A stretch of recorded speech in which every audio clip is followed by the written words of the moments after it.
तो ये lecture number 19 है, जहाँ पे हम क्या पढ़ेंगे, जंक्शंस। ओके, जंक्शंस क्यों बोला है, क्योंकि जंक्शन के अंदर पीएन जंक्शन भी हो जाता है, आपका हेटेरो जंक्शन भी हो जाता है, बहुत सारे जंक्शंस हो जाते हैं, ठीक है। पी और एन प्लस जंक्शन या फिर पी प्लस एन जंक्शन। तो जंक्शन के अंदर तो बहुत तरीके के जंक्शंस हो सकते हैं, और हमारा जो सबसे बेसिक जंक्शन होता है वो पीएन जंक्शन होता है, ओके, जिससे पीएन डायोड बनता है। तो सारे इसके अंदर कवर करेंगे, इसलिए हेडिंग हमने केवल जंक्शंस दी है। तो पहला जो की पॉइंट्स कुछ देख लेते हैं, मतलब ये लगभग थ्योरेटिकल ही रहने वाला है, लगभग पूरा। कुछ फॉर्मूलेज होंगे, डेरिवेशन होगा, थ्योरेटिकल होगा, तो ऐसा कोई यहाँ पे कॉन्सेप्ट न्यूमेरिकल का समझने का नहीं है। तो सबसे पहले हमें समझना क्या पड़ेगा, we need to draw band bending diagram. तो जो हमारा बैंड होता है, जैसे ये हमारा बैंड है एक, और दूसरा ये है, जब इसको इससे जोड़ेंगे तो ये आपका ऐसे बैंड होता हुआ दिखाई देगा, तो इसी को बैंड बेंडिंग डायग्राम कहते हैं। तो ये हमें समझना पड़ेगा, और ऐसा क्यों होता है। Okay, how does the energy band, ये how does the energy band ऐसा क्यों होता है, तो ये देखना पड़ेगा हमें। नेक्स्ट हम देखते हैं epsilon equal to 1/q dEc/dx, ये फार्मूला होता है। ओके, यहाँ पे हम इलेक्ट्रिक फील्ड इसको मान रहे हैं, इलेक्ट्रिक फील्ड है, ये हमारा चार्ज है, ये एप्सिलॉन है, और यहाँ पे जो ये नीचे आया है तो ये आपका स्लोप को बता रहा है। ओके, तो इस स्लोप से हमें पता चलता है कि अच्छा इसमें ये बैंड है और इसका कुछ स्लोप है। अगर आप इसका एंगल देखें तो इसको ऐसे एक्सटेंड करके ये आपका थीटा एंगल इसके स्लोप के बारे में बताएगा। अब हमने क्या माना है, जो पोटेंशियल एनर्जी होती है, हमारी एनर्जी कितने तरीके की होती है, kinetic energy and potential energy. जो स्टोर्ड होती है वो पोटेंशियल एनर्जी, उसी को हमने क्यू के इक्वल माना है। क्यू यहाँ पे चार्ज नहीं है, एक बार डिफाइन मतलब कर देते हैं पहले कि स्मॉल क्यू इज चार्ज, और ये जो कैपिटल क्यू है ये आपका पोटेंशियल है, इलेक्ट्रिक पोटेंशियल जो होता है उसको शो कर रहा है, वही पोटेंशियल एनर्जी के इक्वल है। ओके, अब इसको देखेंगे आगे। फॉर एग्जाम्पल ये हमने ले लिया कि एक बैंड है, जो बैंड हुआ है इसकी ये हाइट तो 4 इलेक्ट्रॉन वोल्ट है, क्योंकि इस एक्सिस पे ये आपका क्या होता है, ईजी होता है। ओके, और ये आपका 4 इलेक्ट्रॉन वोल्ट है, और ये जो डिफरेंस है ये आपका 4 वोल्ट है। अगर आप इसको एक ट्राइंगल ऐसे माने, ये कुछ ऐसे ट्राइंगल मानो, ये ट्राइंगल। ओके, इस ट्राइंगल में आप क्या देख रहे हो कि हाइट 4 इलेक्ट्रॉन वोल्ट है, और ये आपका कितना है, 4 वोल्ट है। तो ये कितना हो जाएगा आपका एंगल को लगाने के बाद, तो ये आपका कुछ ऐसे, इसीलिए इन्होंने 4 इलेक्ट्रॉन वोल्ट अपॉन 4 करके 1, मतलब ये स्लोप बता रहा है फिलहाल। ओके, तो ये चीज़ यहाँ पे हमने करी है। नहीं, ये हमने यहाँ पे क्या किया है कि इसको चार्ज से डिवाइड किया है। ओके, ये जो ऊपर वाला हम ये यूज़ कर रहे थे, ये तो यही चीज़ हमने यहाँ पे करी है, ये डिवाइड बाई तो चार्ज, तो ये हमने यहाँ पे किया है, ये देखते हैं ये किया है, ये 4 इलेक्ट्रॉन वोल्ट अपॉन चार्ज, तो इलेक्ट्रॉन वोल्ट से क्यू कट गया हमारा, तो हमारा 4 बचा। तो ये हमें जो पूरी ये चीज़ दिख रही है ये 4 के इक्वल, तब आंसर में हो क्या, ये इक्वल टू 4, ये आपका आंसर मिला है। ओके, इसको देखेंगे, अभी डिटेल में समझेंगे, अभी तो बेसिक्स ऐसे ही बना रहे हैं कि क्या क्या हम चीज़ यहाँ पे इस्तेमाल करेंगे। फिर आता है कि since potential energy equal to Q, potential energy equal to Q potential के इक्वल है, hence this band diagram is also representing a potential profile. तो यहाँ पे एक चीज़ और उन्होंने बताया कि ये बैंड डायग्राम पोटेंशियल प्रोफाइल को भी बता रहा है। क्यों, क्योंकि आपका जो पोटेंशियल क्यू है, ओके, वो पोटेंशियल एनर्जी के इक्वल है, potential energy equal to Q potential के इक्वल है, तो ये आपका पोटेंशियल प्रोफाइल को भी बता रहा है।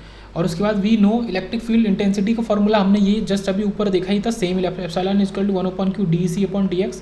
तो यहाँ पे क्या बात कर रहा है कि स्लोप बोलो या फिर ग्रेडियंट बोलो in band diagram indicates presence of an electric field. मतलब यहाँ पे हम बेसिक पॉइंट को कलेक्ट कर रहे हैं कि क्या क्या हम आगे इस्तेमाल करेंगे, सब याद रखने हैं।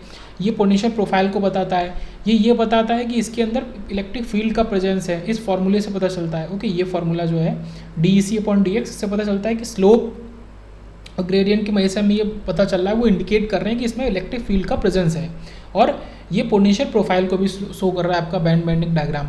अब कुछ और टर्म्स की बात करते हैं, मतलब यहाँ पे केवल एक डिस्कशन हो रहा है कि अच्छा ये टर्म्स हैं, इनका हम इस्तेमाल करेंगे, अभी कुछ ऐसा खास नहीं है।